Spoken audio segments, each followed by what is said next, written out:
I'm going to begin with a scary question. Are we headed toward a future without jobs? The remarkable progress that we're seeing in technologies like self-driving cars has led to an explosion of interest in this question.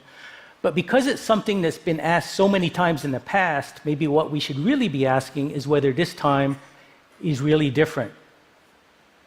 The fear that automation might displace workers and potentially lead to lots of unemployment goes back at a minimum 200 years to the Luddite revolts in England. And since then, this concern has come up again and again. I'm going to guess that most of you have probably never heard of the Triple Revolution report. But this was a very prominent report. It was put together by a brilliant group of people. It actually included 2 Nobel laureates. And this report was presented to the President of the United States, and it argued that the US was on the brink of economic and social upheaval because industrial automation was going to put millions of people out of work. Now, that report was delivered to President Lyndon Johnson in March of 1964. So that's now over 50 years, and of course, that hasn't really happened. And that's been the story again and again. This alarm has been raised repeatedly, but it's always been a false alarm. And because it's been a false alarm, it's led to a very conventional way of thinking about this. And that says essentially that, yes, technology may devastate entire industries. It may wipe out whole occupations and types of work. But at the same time, of course, progress is going to lead to entirely new things. So there will be new industries that will arise in the future, and those industries, of course, will have to hire people. There'll be new kinds of work that will appear, and those might be things that today we can't really even imagine. And that has been the story so far, and it's been a positive story. It turns out that the new jobs that have been created have generally been a lot better than the old ones. They have, for example, been more engaging. They've been in safer, more comfortable work environments, and of course, they've paid more. So it has been a positive story. That's the way things have played out so far. But there is one particular class of worker for whom the story has been quite different. And for these workers, technology has completely decimated their work, and it really hasn't created any new opportunities at all. And these workers, of course, are horses. So I can ask a very provocative question. Is it possible that at some point in the future, a significant fraction of the human workforce is going to be made redundant in the way that horses were? Now, you might have a very visceral, reflexive reaction to that. You might say, that's absurd. How can you possibly compare human beings to horses? Horses, of course, are very limited, and when cars and trucks and tractors came along, horses really had nowhere else to turn. People, on the other hand, are intelligent. We can learn, we can adapt, and in theory, that ought to mean that we can always find something new to do and that we can always remain relevant to the future economy. But here's the really critical thing to understand. The machines that will threaten workers in the future are really nothing like those cars and trucks and tractors that displaced horses. The future is going to be full of thinking, learning, adapting machines.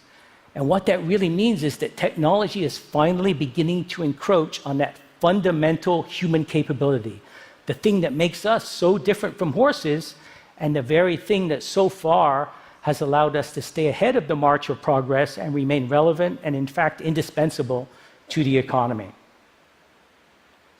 So what is it that is really so different about today's information technology relative to what we've seen in the past? I would point to 3 fundamental things. And the first thing is that, of course, we have seen this ongoing process of exponential acceleration. Now, I know you all know about Moore's law, but in fact, it's more broad-based than that. It extends in many cases, for example, to software.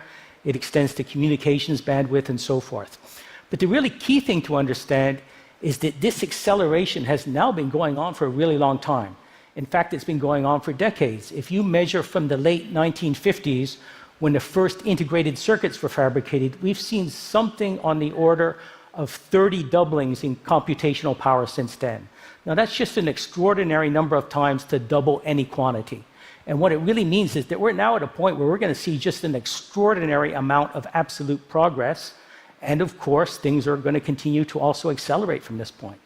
So as we look forward to the coming years and decades, I think that means that we're going to see things that we're really not prepared for. We're going to see things that astonish us. The second key thing is that the machines are, in a limited sense, beginning to think. And by this, I don't mean human-level AI or science fiction, artificial intelligence. I simply mean that machines and algorithms are making decisions. They're solving problems, and most importantly, they're learning. In fact, if there is one technology that is truly central to this and has really become the driving force behind this, it's machine learning, which is just becoming this incredibly powerful, disruptive, scalable technology. One of the best examples I've seen of that recently was what Google's DeepMind division was able to do with its AlphaGo system. Now, this is the system that was able to beat the best player in the world at the ancient game of Go. Now, at least to me, there are two things that really stand out about the game of Go. One is that as you're playing the game, the number of configurations that the board can be in is essentially infinite. There are actually more possibilities than there are atoms in the universe. So what that means is that you're never going to be able to build a computer to win at the game of Go the way chess was approached, for example, which is basically to throw brute force computational power at it. So clearly, a much more sophisticated, thinking-like approach is needed. The second thing that really stands out is that if you talk to one of the championship Go players, this person cannot necessarily even really articulate what exactly it is they're thinking about as they play the game. It's often something that's very intuitive. It's almost just like a feeling about which move they should make. So given those two qualities, I would say that playing Go at a world champion level really ought to be something that's safe from automation. And the fact that it isn't should really raise a cautionary flag for us. And the reason is that we tend to draw a very distinct line. And on one side of that line are all the jobs and tasks that we perceive as being on some level fundamentally routine and repetitive and predictable. And we know that these jobs might be in different industries, they might be in different occupations and at different skill levels, but because they are innately predictable, we know that they're probably at some point going to be susceptible to machine learning and therefore to automation. And make no mistake, that's a lot of jobs. That's probably something on the order of roughly half the jobs in the economy. But then on the other side of that line, we have all the jobs that require some capability that we perceive as being uniquely human. And these are the jobs that we think are safe. Now, based on what I know about the game of Go, I would have guessed that it really ought to be on the safe side of that line. But the fact that it isn't and that Google solved this problem suggests that that line is going to be very dynamic. It's going to shift, and it's going to shift in a way that consumes more and more jobs and tasks that we currently perceive as being safe from automation.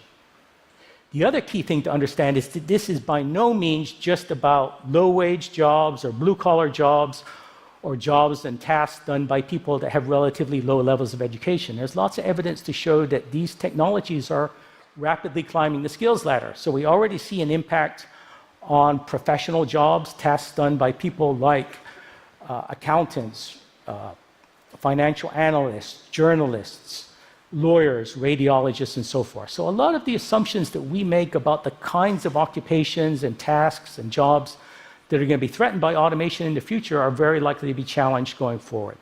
So as we put these trends together, I think what it shows is that we could very well end up in a future with significant unemployment. Or at a minimum, we could face lots of underemployment or stagnant wages, maybe even declining wages. And of course, soaring levels of inequality. Now, all of that, of course, is going to put a terrific amount of stress on the fabric of society.